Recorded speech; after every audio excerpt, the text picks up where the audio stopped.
J'ai complètement failli à la mission là. En vrai, c'est ma capsule de temps. J'espère un jour je vais percer et tout, et ça sera pépite. C'est un peu le but aussi derrière, que ça montre que bah, les choses vont pas aussi rapidement qu'on le pense dans l'entrepreneuriat.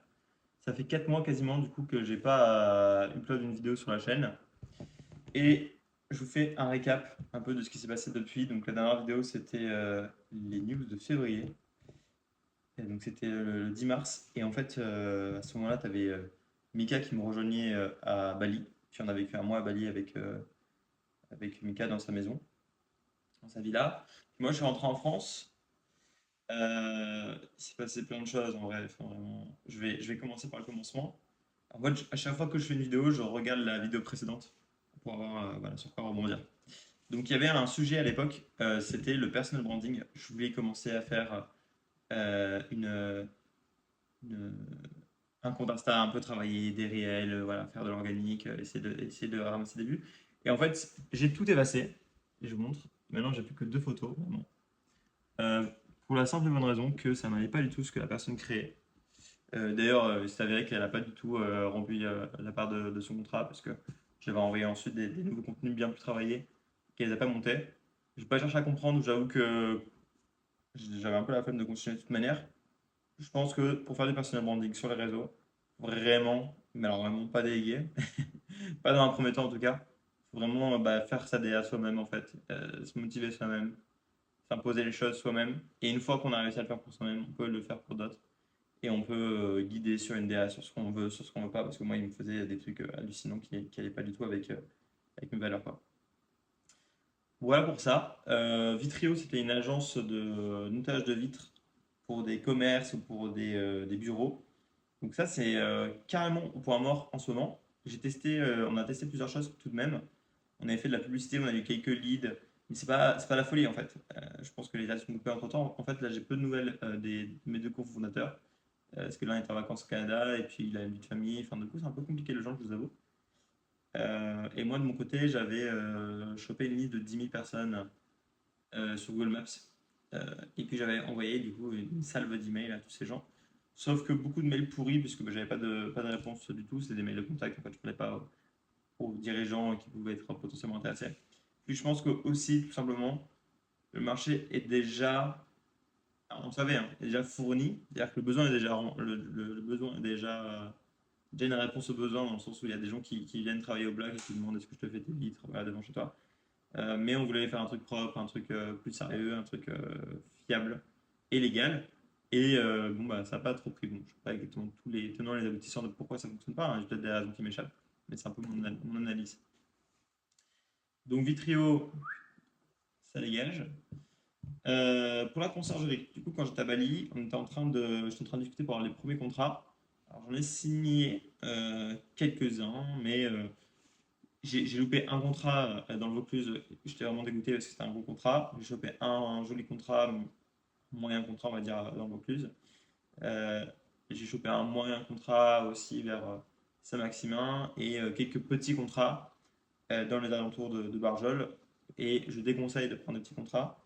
Moi, au départ, j'avais du coup brandé euh, avec le nom de mon associé en fait sur chaque site, puisque j'ai plusieurs associés sur différents sites, donc dans le Vaucluse, Barjol, et puis j'avais trouvé quelqu'un pour exercer, c'est toujours le cas, mais sur potentiellement signer des contrats.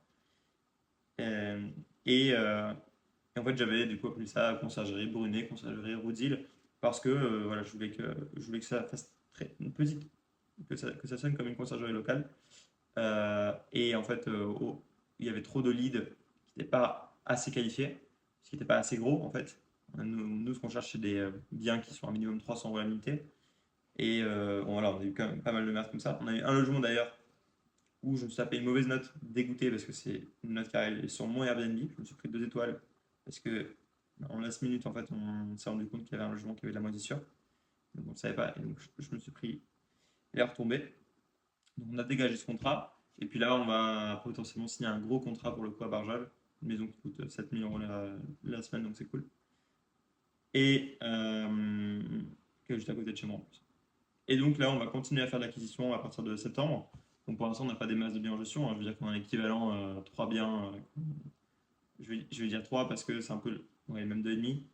par rapport à une taille standard de voilà, des belles villas. Donc j'ai rebrandé en belle villa pour que les gens, quand ils arrivent sur le site, ils se disent ok, c'est fait pour moi. Ou alors ils se disent au contraire, ce n'est pas fait pour moi. Ils vont pas gérer des appartements, ils vont pas gérer des campings, c'est pas une agence de ménage, c'est une conciergerie pour du haut de gamme.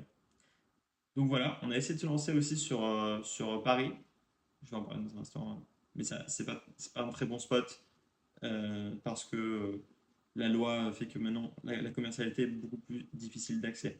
Et on ne veut pas aller sur des résidences principales et secondaires où il y a uniquement 3 mois de, de possibilité de louer. Donc, voilà, des petits contrats à ne plus refaire et des gros contrats qui arrivent avec le temps. Je pense qu'on était aussi dans le mauvais timing puisque j'ai commencé à faire des publicités en mai. Ouais, mai, juin, peut-être un peu en avril aussi. Mais du coup, c'est vrai que j'ai dépensé beaucoup trop d'argent en marketing. Parce que les premières dépenses en fait, sur Google ont très bien fonctionné. J'ai les 500 premiers euros, les 500 suivants n'ont pas du tout fonctionné. J'ai décidé de confesser à une agence qui me l'a mis un peu dans le cul d'ailleurs, parce que les résultats étaient extrêmement mauvais.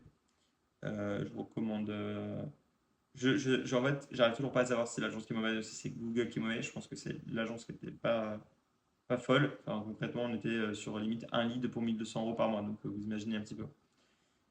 Et sur Meta, ça avait bien fonctionné. Je pense que j'ai dépensé 500 ou 1000 € sur des pubs Meta et ça avait plutôt bien fonctionné. J'ai chopé quand même un contrat comme ça. Et également, une agente immobilière m'avait contacté pour faire un partenariat pour qu'on fasse de l'apport d'affaires mutuelles. Et ça, j'avais trouvé que c'était potentiellement voilà, un bon truc à creuser. Donc, c'est pour ça qu'on a fait ça à Paris. On a parlé avec une trentaine d'agents immobiliers qui étaient chauds de nous faire de l'apport d'affaires et tout, mais en fait, ça tombe dans l'oreille d'un sourd parce qu'une semaine après, t'as oublié en fait. C'est le genre de demande qui revient très très souvent. Voilà. Donc, pour la conciergerie, on repart en septembre avec maintenant un associé qui s'appelle Tristan, que je connais de mon école d'ingé, que je sais solide et fiable. Donc, on va faire un peu plus d'acquisition. C'est cool d'avoir quelqu'un aussi sur cette partie-là parce que je suis associé avec chaque personne du coup sur chaque site. Mais déjà, le nombre de sites va augmenter. Donc, c'est bien qu'il y ait plusieurs personnes pour pouvoir gérer différents sites. Et deuxièmement, bah, pour partager les victoires, on va dire internes sur l'acquisition. Euh, voilà pour ça. On va aussi rajouter du coup Aix-en-Provence. J'ai rencontré quelqu'un par le fruit du hasard très récemment et certainement qu'à partir de septembre, on va aussi commencer la publicité sur cette zone-là pour faire de l'acquisition pour l'année prochaine. Donc, je suis aussi associé sur The Five Club, donc un club d'entrepreneurs, de CEO, de fondateurs qui fonctionne plutôt bien. C'est-à-dire qu'on a quand même pas mal de leads en même temps, on fait une quantité d'outreach qui est assez massive. On démarche des milliers de personnes, j'ai pas le chiffre exact, parce que là on était plus à 3000 par mois, et puis là on va passer facilement à 7500, je pense. Personne ne marche par mois, donc même si à 1%, c'est 75% d'inscrits, en fait c'est plus que ça encore. Je pense qu'on arrive à avoir 30 inscrits par contre, et là on a 5 comptes qui tournent, donc on aura 150 inscrits par mois. Pour l'instant on a 250 inscrits en 3 mois, et là on accélère la cadence. On accélère la cadence en se démultipliant en termes de lieux, puisque là on vient d'ouvrir Bordeaux pour faire un test.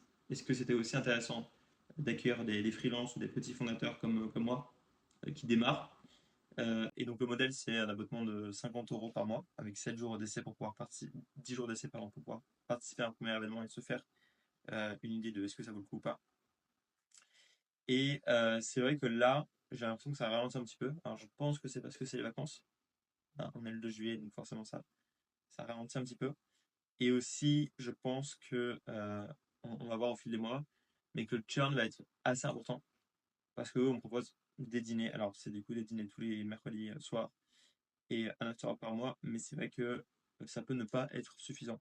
Les gens peuvent potentiellement se lasser, même si certains ont pris un abonnement annuel. Donc, il y a quand même une logique de durée dans le temps, hein. Voilà, faut qu'on rajoute certaines choses.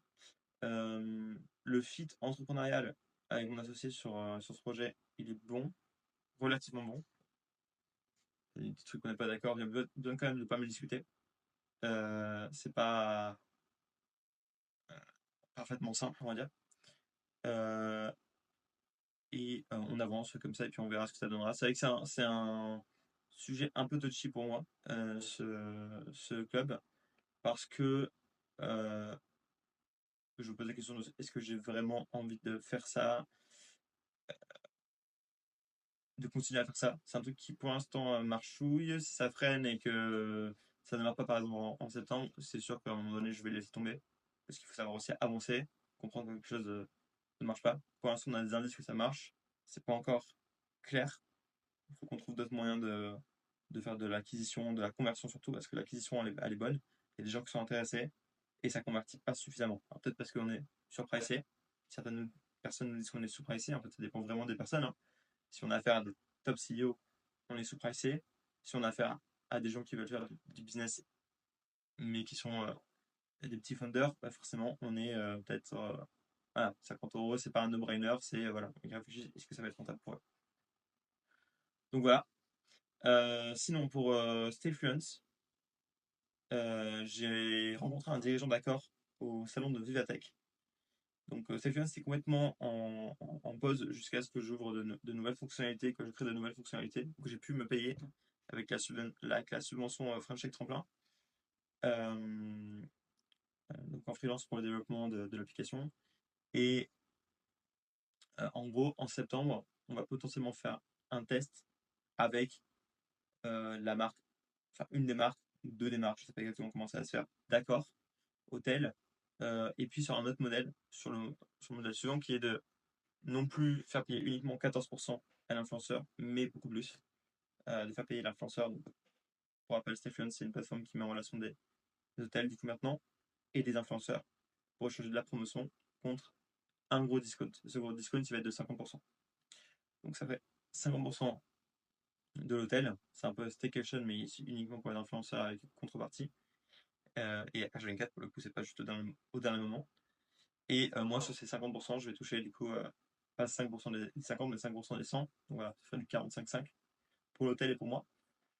On verra si ça fonctionne, si j'ai l'impression de faire de, voilà, de prendre de la notoriété et de convertir. À voir. En ce moment, je loue donc toujours mon chalet en Airbnb. Donc, ce qui est bien, c'est que ça rapporte un peu plus de 10 000 € par an net. Ça permet de vivre assez confortablement.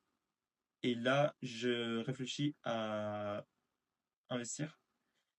Alors, investir dans quoi? Je ne sais pas encore, parce que j'ai envie d'un côté d'acheter une grande maison et de la mettre en location en Airbnb, la louer plusieurs milliers d'euros la semaine en été.